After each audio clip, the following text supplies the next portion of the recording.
Taparoo on this. All right, so thank you.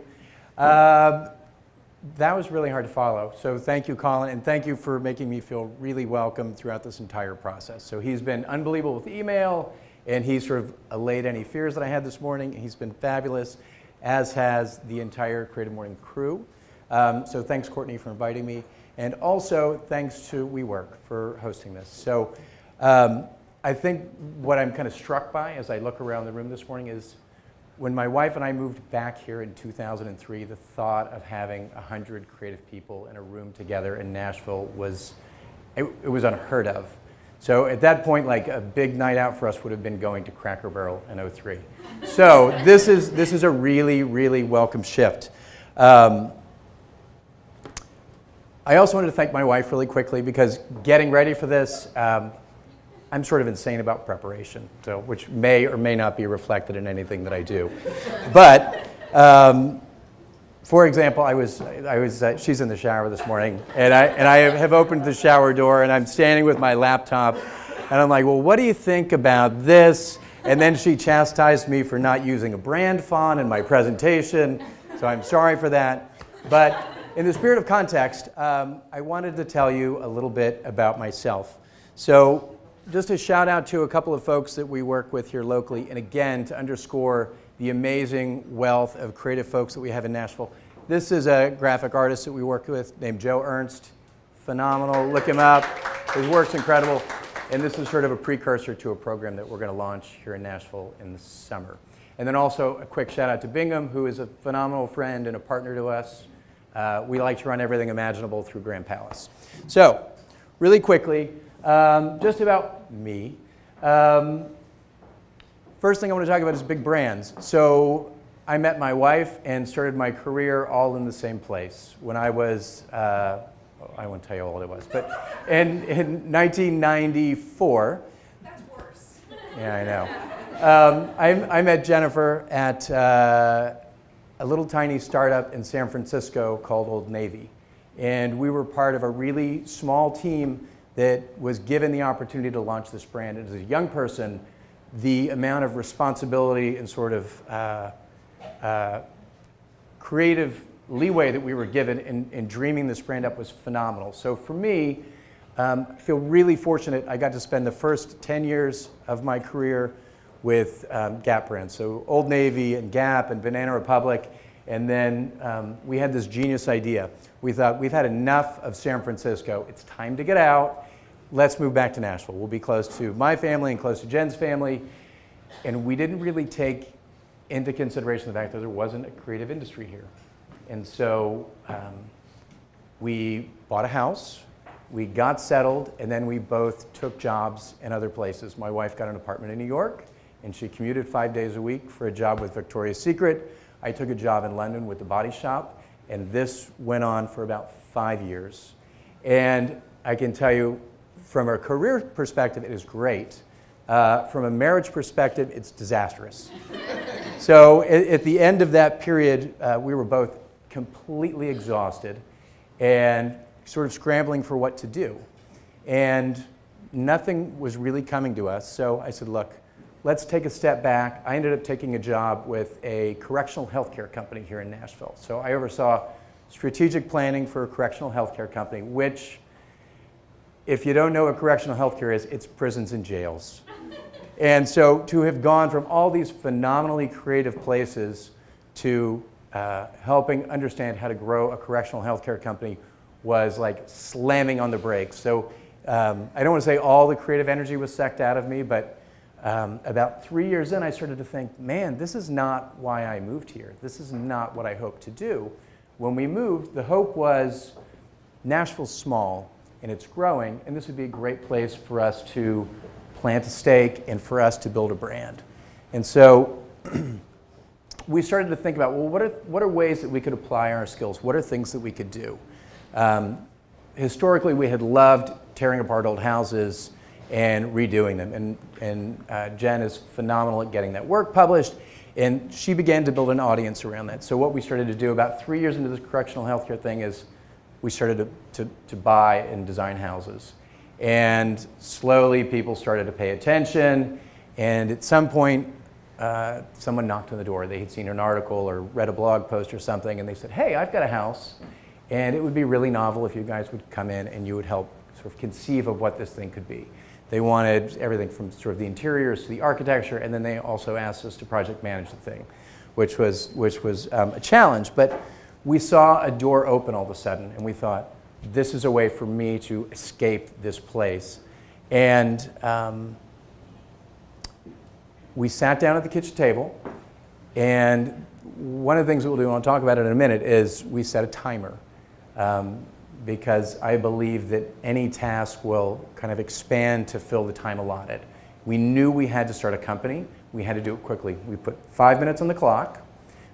We each got a sheet of paper and a pen, and we said, go. And we just brainstormed ideas around company names. By midnight, we were incorporated. I think 2 days later, we had a signed contract, and I thought, like, this is it.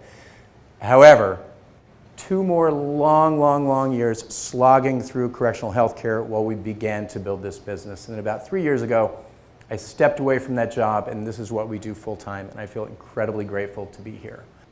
So, in the context of this group, and in the context of context, which is the meaning for today, this was kind of a layup because you are all the context.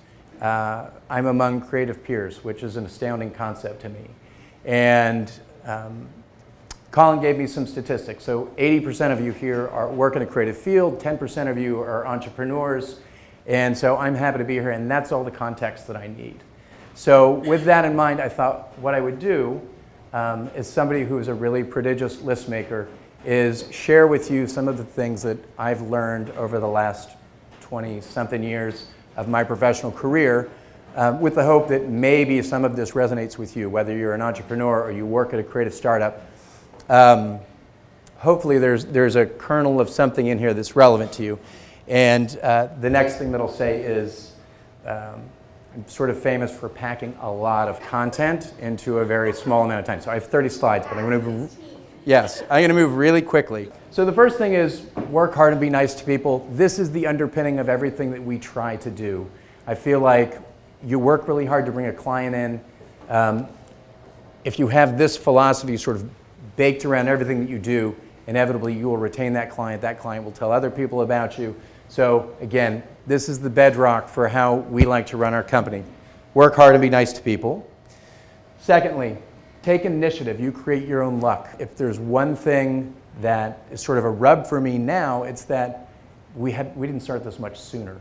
And it's always really difficult to work past your fear, take the initiative, and get started. Design is creative problem solving. So I feel like when I started my career, I thought design was about making things pretty. It's really not. So whether it's somebody in your office that's tasked you with doing something or it's a client, know that it's not enough to make it pretty. You have to think about how you make it smarter and how you make it better. 4, right now you're closer than you've ever been. So for me, at the beginning I thought, man, it's so far away, and I'm kind of starting over. I've built this entire career, but I'm at square one again. Don't let that thought enter your mind. You have to know that now everything that you've done has prepared you to be here, and there's no better time to start. Be persistent. So as an entrepreneur and as somebody who is managing a startup, I can tell you there are so many times when unforeseen problems crop up, when it seems like the easiest thing is to just back away. But the thing that I hope is another defining element of what we do is to persist. Undercommit and overdeliver. I learned this from Jen. So, sort of in the framework of wanting to do a lot in a very small amount of time, my tendency had always been to oversell what we could do. I have matured. over the years. And so now this is something that we try to use as one of the underpinnings for how we approach projects with clients. So expand your presence on social media. That little tiny 1x1 square in Instagram is the same size as Coke. It's the same size as Apple. It's what you do with it. So be thoughtful about how you approach social media. Really not the right person to talk about this. My wife is dynamite at it. But know that this is a phenomenal tool, and we are in a new space with technology that y'all should be completely leveraging this. If it's not Instagram, like find the medium that works for you. Set a timer. I can't underscore this enough. I actually did it this morning. I do it every single day because I know that, especially in the world of working on creative problem solving, it's really easy to spin on ideas. You always want the best solution. Give yourself constraints. So not unreasonable constraints. If you know it's a huge project and you need an hour, great, give yourself an hour. But you have to commit that at the end of that hour, it's pencils down and you're going with what you have. No money, no fun. So this is something that we learned at Old Navy. So the CEO of Gap Inc. used to say this. So he said, look guys, at the end of the day, if you make beautiful stores and you have great product, but you're not making any money, we're all going to be miserable and this thing's going to shut down. So it's just kind of a harsh reality of doing business. It's great to be creative, but there are some real constraints around what we do. This is something that I learned specifically as we've started up our company. Time kills deals. And this is maybe less relevant to people that work in an office, but for people that run a company, know that when you are meeting with a new client, over time, you're going to understand what is the appropriate amount of time to talk to somebody, because you will bump up against people that will eat up every minute of every day because they want to put something together with you. Time kills deals. Set a timer and decide how much time you're going to allocate to bringing any new clients online. Constraints are good. So I very much believe that as creatives, part of what we have to do is work within the constraints that we're given. If there's not enough time, do the best you have in that allotted time. It's not about budget. It's not about people. It's about you. So understanding that constraints are good is about taking ownership of issues and working with what you've got. More expensive does not equal better. So Old Navy was a really design-conscious brand, and we delivered stores at a tiny fraction of what it costs other retailers to build a store. And it's a lesson that's just stuck with me. Retail is kind of it's against the ropes right now. It's not the exciting place that it used to be, but there was a time when these stores were just off the charts, and we did it with virtually no money. If you don't ask, you won't get. So whether this is a boss, a client, a work partner, you have to know what you need in order to accomplish what you have to do. And you should never feel embarrassed, uncomfortable, ashamed about asking for what you need. It's a nice segue to the constraints talk. What will you be famous for? This is another thing that came out of our time at Gap. Our CEO used to say to us all the time, what are you going to be famous for? When you walk away from this, what are people going to remember about you? And you have to hope that they're not remembering, well, he delivered the project late, or there's a typo on page 6. You want to be famous for, bringing great creative energy to projects, for helping your clients problem solve. But I think you've got to go even further. We've worked really hard to try to define what makes a pencil and paper project feel really different from anyone else's, and what makes the way that we approach a project really different. So I challenge everybody to think, what is your graphic design business, or your programming business, or your marketing business? What will you be famous for? When people think of your name and they think of you and they think of your company, what's going to spring to mind? Be a listener. This is really hard. All right, so as a creative, sometimes we feel like we're therapists, because a lot of getting information out of your clients is just backing up and listening and understanding that somewhere in all that language, they're telling you what the problem is. So learn to listen and know that if you are, the solutions you bring back to them are going to be, they'll resonate. Talk like a real person. talk like a real person. Don't get bogged down in creative speak. Don't get bogged down in speak that's really specific to your industry. Approach every person with whom you're presenting as if they are a lay person. Speak to the lowest common denominator and know that that's the surest way to communicate your ideas effectively. You are in a creative business in bold, because at the end of the day, back to this no money, no fun thing, we are in business. So I encourage you to understand your finances, learn to read a P&L, understand your margins. If you don't do these things, being successful is going to be really hard. And as a creative, I know it's something that I really struggled with. But when it comes time to make a hire, to buy a piece of equipment, if you don't understand the fundamentals of the finance of your business, you put yourself and your staff at risk.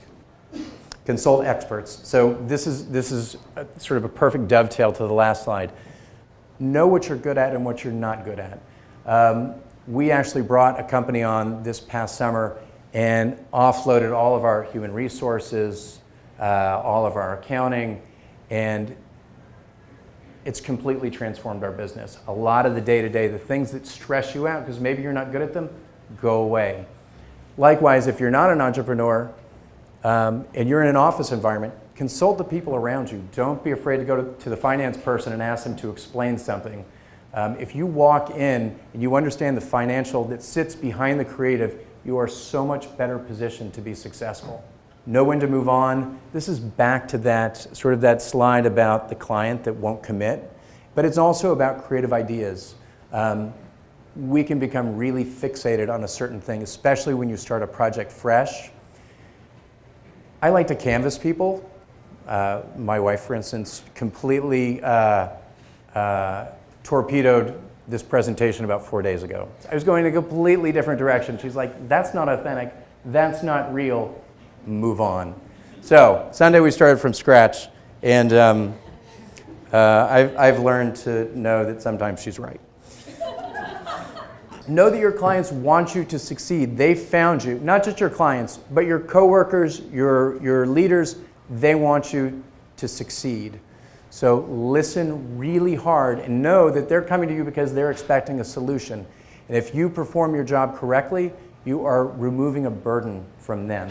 So it can be really frustrating dealing with clients. It can be really frustrating dealing with coworkers sometimes. But know that ultimately those people want and need for you to succeed. Get paid. This really is something that resonated with me as a small startup. So back to this idea of understanding how your books work, understanding your accounting. Get paid, get paid, get paid. It's really easy to overlook invoices. Likewise, if you're in an office environment, be sure to communicate it, all your sort of financial, all the financial expenses you incur during a project to your team leaders and finance people. Done is better than perfect. I think perfect is kind of a silly thing to aspire to. Done is better than perfect. It's just such a concise way of saying know when you've done enough. Say thank you. And I'll say something about Nashville here. When we moved back to Nashville from San Francisco, I'd forgotten how kind and sort of open people here were. And as the city is transitioning, we're all the stewards of that culture. So saying thank you is one of the most important things we can do. I think it's one of the things that's really, really unique to Nashville, that people are so kind and genuine. So say thank you all the time. Say it to your clients, say it to the people that work with you and for you. And anyway, we like to think that we're incredibly fortunate to do what we do, and we want to make sure we acknowledge that. Don't become fixated on mistakes. They happen. Understand the lesson and move on. I don't know, there's a lot I need to say about that. I had to talk my daughter off the ledge yesterday because she thinks she failed a calc exam, and it's just like, honey, you got to move on or the next one's not going to go well. So seek balance, something I am not very good at. We love what we do, and especially when you work with the person you run your business with, conversations about work can run long into the night. So we're working very hard on creating some boundaries, right? We want to have fun. We also want to get work done. Work with people that you think are great. I have made the mistake a couple of times of bringing people into our office that maybe weren't the best fits. And know that the culture that you create has so much to do with the work that's going to be flowing from your studio or your business. So work really hard to find people that you love, and know that certain skills can be learned, but if somebody has a really a personality that does not align with yours or does not align with the culture, that's probably a pass, and it's going to save you a lot of heartaches and headaches. Ideas are free and execution is key. So when we onboard a client, oftentimes what we do is we completely kind of tear their brand apart. We want to understand the brand DNA, and in the process, inevitably, new ideas will spin off that have nothing to do with the project at hand. We are pretty methodical about cataloging those ideas. We always want to make sure that we deliver on the core thing, the project that we've been tasked with, but we store all of these other ideas because they've grown out of this conversation about the brand. These ideas that are secondary become really important, and oftentimes what we'll do is we'll take those ideas, we'll bundle them up in a really beautiful package, and we'll give them to the client for free. And I know there's a lot of agency people that said, that's crazy, like why would you ever do that? I can confidently tell you that there is no risk that I think me and a lot of other creative people are going to run out of ideas. So don't be afraid to give them away. It's ultimately up to your clients and your business partners to execute them. How to overcome fear, and there is a lot about what we do that's scary. I think even taking the leap, for me anyway, into a creative field, I was always told that I should be an engineer. And so even to make the leap and say, oh, well, that's not where I belong, it takes courage to do that, and there's always fear attached to making those decisions. However, in a professional environment, whether it's hiring a new person or looking at different clients or even going out on your own, these are really scary things. And so this is a model that I have found really works. Fear overwhelms you. So you need to understand what it is that's causing fear. You need to break it up into its tiniest pieces. You need to prioritize those pieces, and you need to take action, because action undermines fear. Whatever you are, be a good one. That's Abe Lincoln. I think enough said there. Set goals and stick to them, and track them and stick to them. I write goals like I write lists. I write them all the time. I have long-range goals and medium goals and short-term goals, and sometimes it's overwhelming to have those. But I feel like if I don't have that target, I'm not moving forward. And I feel a tremendous sense of obligation to the people that we work with to be able to move forward and to make sure that we're delivering on the needs of our team and also the needs of our clients. And this is really the only way that I know how to do this. For me, this could be, we could talk an hour about this. So I wanted to say thank you again. And I wanted to just make you aware that in the back we have set up two things. There's that big orange and white stripe backdrop. And I would love for you to go, stand, have your picture taken, post it someplace. I don't care if we get tagged or not. Sorry, honey. I just want you to take a picture. A big piece of what we do when we're working with clients is we always try to bake in a social media moment. So for us, this is our social media moment today. And more importantly, it helps you remember that you were here in this place today. So please take a picture. There's some placards next to it that have, well, they're not slogans, they're these slides. So if there's one of these that particularly resonated, find the slide, have your picture taken, or don't. There's a really beautiful poster that, again, Joe designed and that Bingham printed, or Drew printed, I guess, in a really short amount of time. Oh, yeah, I'm sorry. We have hats. So one of our most favorite and best clients is a brand called George Dickel. It's a whiskey brand that's about an hour outside of Nashville. Over the last 2 years, we've done a total makeover of the visitor experience there. So if you want to see a pencil and paper project live, that's a really good one. We did the architecture. We developed all of the product. Anything you could buy in there that isn't whiskey, we did. So, but regardless, there are hats back there that say Dickel. It's a branding thing we're really proud of, and if y'all would like one, they're free. There's a tag on the back with a map, should you ever want to visit the distillery. And, did I forget anything? I got it all? Okay. So thank you all very much. I really, really appreciate you being here. And I'm happy that people showed up.